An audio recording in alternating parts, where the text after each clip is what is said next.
E aí, galera do Enem 360, tudo bem com vocês?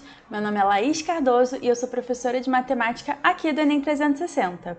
Bom, antes da gente começar com as nossas questões do dia, eu queria muito que vocês curtissem esse vídeo, tá? Se não seguem ainda o canal, já começa a seguir, tá? Compartilhe com os amigos de vocês, principalmente aqueles que estão aí na luta de passar para o Enem, tá? E no final do vídeo, comenta aqui alguma crítica, algum elogio, alguma sugestão, estamos aí abertos, alguma dúvida, tranquilo? E queria também que vocês seguissem a gente nas outras redes sociais do Enem 360 e que vocês me seguissem na minha rede social pessoal, tranquilo? Então é isso, sem mais delongas, vamos começar aqui as duas questões sobre geometria plana. Geometria plana é um tema que é muito fácil de combinar com outros temas. A gente pode perceber a geometria plana em questões de geometria espacial, que envolva porcentagem, né? Que envolva probabilidade. Tem várias opções da gente colocar aí a questão, uma questão sobre geometria plana. Então vamos começar aqui com uma questão do Enem 2018, que é a questão 179 do caderno azul, que é o seguinte: um quebra-cabeça consiste em recobrir um quadrado com triângulos, retângulos e isósceles. Isso é muito importante. Como ilustra a figura? Já olha a figura, vê que tem realmente um quadrado. Todos esses triângulos aí, foi anunciado que eles são isósceles, né? Os catetos têm a mesma medida, e retângulos. Um artesão confecciona um quebra-cabeça como descrito, de tal modo que a menor das peças é um triângulo retângulo isósceles cujos catetos medem 2 centímetros. Então, a única medida que a gente tem aí para nossa questão é esse cateto menorzinho aí do triângulo pequenininho, que é 2 centímetros. O quebra-cabeça, quando montado, resultará em um quadrado cuja medida do lado em centímetros é... Então, a gente quer o lado desse quadrado, tendo só a medida do cateto do triângulo menor. Então, vamos lá. Temos aí o desenho, tá? Você, inclusive, deve usar na prova, né, o desenho para rabiscar, rascunhar, fazer conta. Então, tenho aqui pra gente resolver como se estivesse no papel. Já marca aí que são 2 centímetros os catetos menores. Não vou colocar as unidades de medida porque tá tudo em centímetro, não tem problema, tá? Assim a gente poupa o espaço que é pequenininho na prova. Pra gente calcular o lado, a gente vai precisar ir descobrindo aí os lados dos triângulos, seja cateto ou seja hipotenusa, até ter um lado completo do quadrado para a gente conseguir somar. Para isso, né, para descobrir aí o valor do x, que é o lado, eu vou lembrar aqui com vocês uma coisa muito importante. Porque você olha para essa imagem, né, da questão, você olha triângulos, retângulos e já pensa em teorema de Pitágoras. Mas não precisa. Se você fizer teorema de Pitágoras para cada trecho, para cada hipotenusa, para cada cateto que está faltando, isso vai dar aí um trabalho. Então, o que a gente vai fazer? A gente vai lembrar de como calcula a diagonal de um quadrado. Por que isso vai, né, ser tão importante para a gente? Ó, o D, que é a diagonal, vai funcionar como a hipotenusa. Tá vendo que a diagonal ela divide em 2 triângulos, retângulos e isósceles? Então, encaixa na nossa questão. A gente tem aí que os lados, né, o L, os lados, são os nossos catetos e que o D é a nossa hipotenusa. Então, isso vai ajudar bastante. E fazendo o teorema de Pitágoras nesse triângulo, a gente obtém a fórmula D igual a L raiz de 2.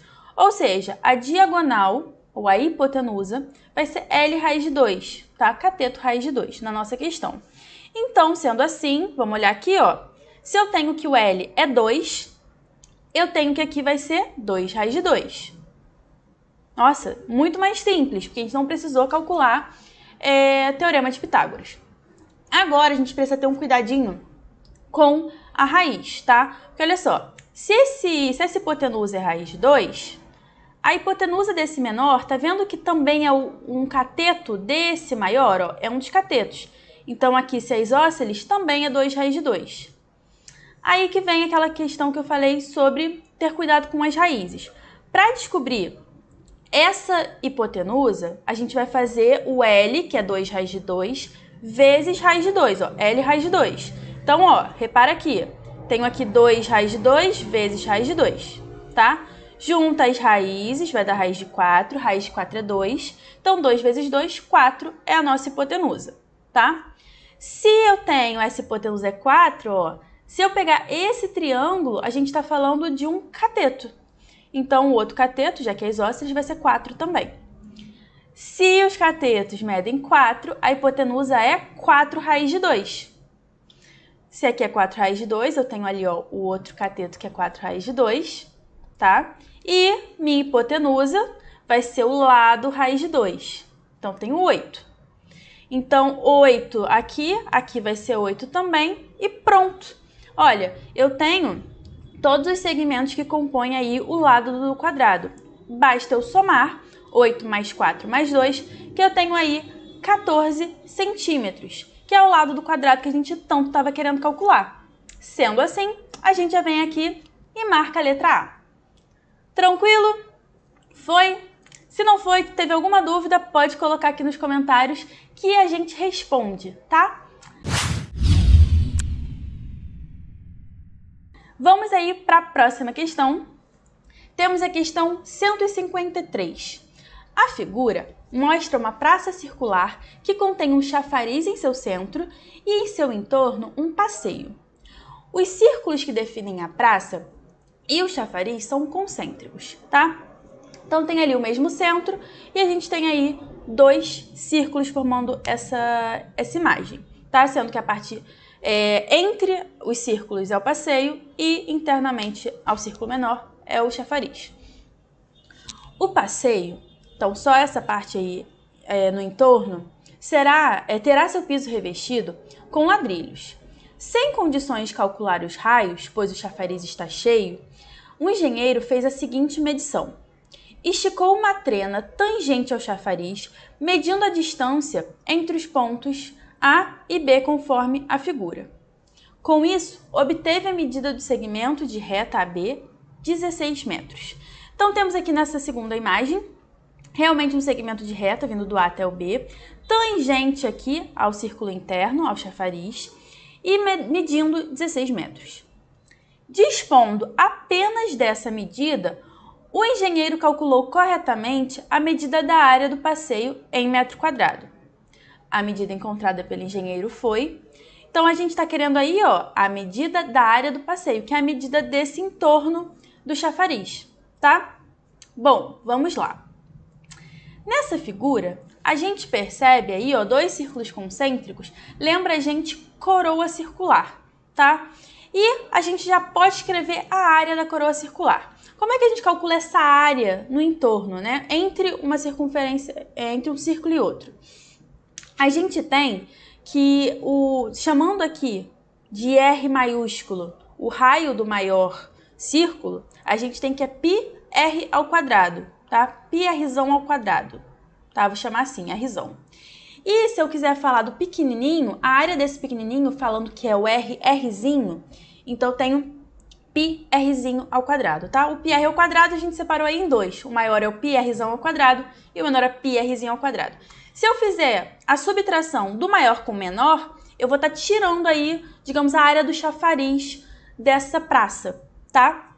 Então, vocês também podem escrever direto, tá? Ou fazer isso aqui que eu fiz, que é colocar em evidência o π e deixar o rzão ao quadrado menos o rzinho ao quadrado dentro do parênteses. Guarda essa informação, que daqui a gente não consegue tirar nada. E vamos aqui procurar um jeito de representar o rzão e o rzinho que seja viável pra gente, tá? Temos aí, ó, como eu tenho que o AB é tangente, eu tenho aqui, ó, que ele faz 90 graus com o raio. O raio aqui é o rzinho, tá? E do centro até aqui o A é o rzão. Triângulo retângulo a gente calcula teorema de Pitágoras. Então, ó, rzão ao quadrado, que é a hipotenusa, minha hipotenusa, é rzinho ao quadrado mais 8 ao quadrado. Colocando aí o rzinho para o outro lado da igualdade, a gente tem rzão ao quadrado menos rzinho ao quadrado, dando 64. Bom, vamos lá. A gente tem 2 informações agora separadas. Uma delas tem a ver com a área da coroa circular e a outra tem a ver com o Pitágoras aí relacionando os raios. A gente vai agora juntar as duas. Olha só. Tá vendo que lá em cima r² menos r² tá ali embaixo como 64? Então a gente vai substituir essa subtração pelo valor 64. Tranquilo? Dando aí 64π, né? Entre parênteses ficou 64, e lembra que tem o π aí do lado de fora, que é a nossa área da coroa circular, que é a área do passeio, tá? Então temos aí a área já que foi pedida pra gente, a área da coroa circular, a área do passeio, 64π. O que a gente faz agora? Volta lá na questão e vamos marcar a alternativa correta, né? Temos aqui, ó, que a alternativa é a letra D, que tem os 64π, que é a área do passeio. Tranquilo? Bom, queria saber se vocês entenderam como é que resolve essas duas questões de geometria plana do Enem. E lembrando que eu falei lá do início, comenta aqui embaixo, tá? Alguma sugestão, alguma dica que vocês queiram, tá? Vocês podem comentar também dúvidas. Pode colocar dúvida aqui dessas questões, que a gente vai e responde e tira a dúvida de vocês. Tranquilo? Gente, é isso. Um beijo e até a próxima.